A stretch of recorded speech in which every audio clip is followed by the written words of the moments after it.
A sudden 464-point plunge in the Dow. So does a drop like that actually mean the Federal Reserve is about to hike rates? Hello everyone, welcome back to AI Market News. Today, we're diving into a really pivotal moment for global markets. We're going to break down exactly what this jobs report day means for US stocks, the Japanese yen, and of course, the broader portfolios for all of us moving forward. Here's the agenda for all of us today. First, the Wall Street sell-off. Second, oil spikes and rate fears. Third, Japanese markets and currency. Fourth, we'll look at the jobs report scenarios. And finally, the upcoming economic calendar. Section 1. Wall Street sell-off, a wake-up call for equities.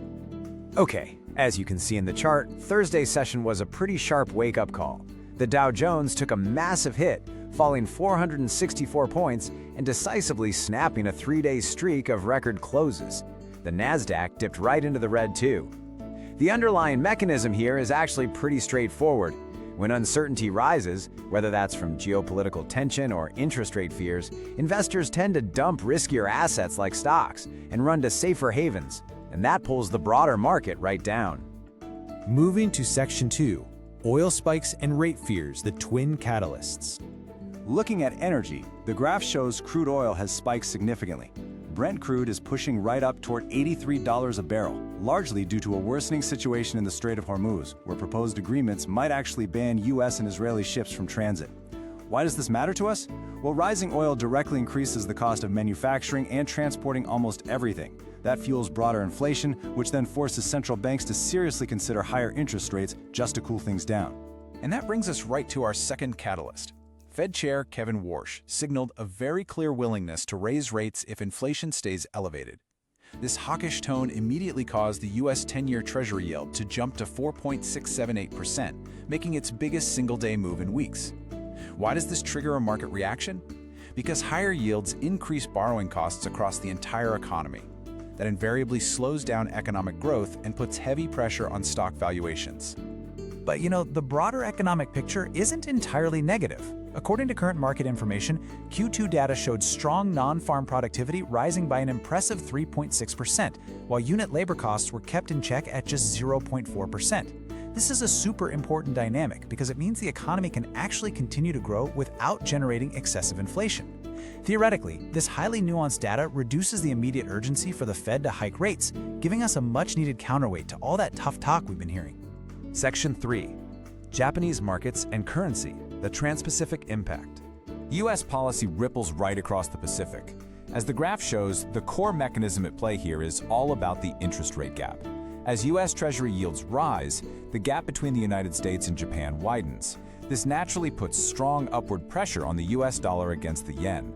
For all of us tracking Japanese equities, a weaker yen traditionally heavily influences the export-heavy Nikkei index by making Japanese goods cheaper abroad. However, sudden currency volatility can definitely still create widespread market uncertainty. All right, Section 4. Jobs report scenarios, the main event. This brings us to the event we've all been waiting for today, the 8:30 a.m. ET release of the Bureau of Labor Statistics July Employment Report.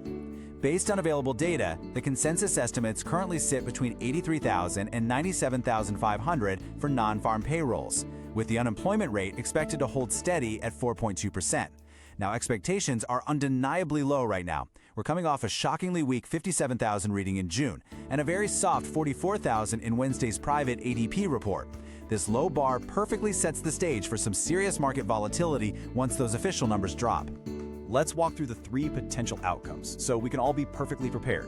First, if the number comes in below 50,000, we could see a sharp move lower in Treasury yields and the dollar as rate hike expectations get rapidly repriced. In this scenario, we might see a relief rally in rate-sensitive stocks, and gold would likely surge. On the flip side, if we see a surprisingly strong number above 100,000, it completely validates those rate hike fears. It would cement a September hike narrative, pushing yields higher and placing renewed pressure on AI and tech equities as borrowing costs rise. Finally, if it lands between 80,000 and 100,000, which is largely in line with expectations, markets will likely just stabilize, look right past today's data, and immediately shift focus to next week. Which leads us to Section 5, upcoming economic calendar the week ahead.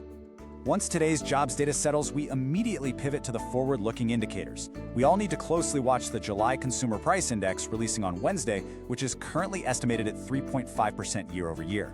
Following that, we've got the Producer Price Index on Thursday and retail sales on Friday. These numbers are absolutely crucial. They will definitively show us if inflation is cooling fast enough to keep the Fed on hold or if a rate hike is genuinely imminent. With a Fed chair talking about hikes, global tensions rising, and a jobs report that could literally change everything, we have to ask ourselves, are we witnessing just a temporary market pullback or the beginning of a fundamental shift in the global economic landscape? Stay focused out there. Thanks for watching. Please subscribe and hit the like button. This video was automatically generated by Gemini Notebook AI. AI-generated content may include errors. This video does not constitute investment advice. For full details, please check the description below.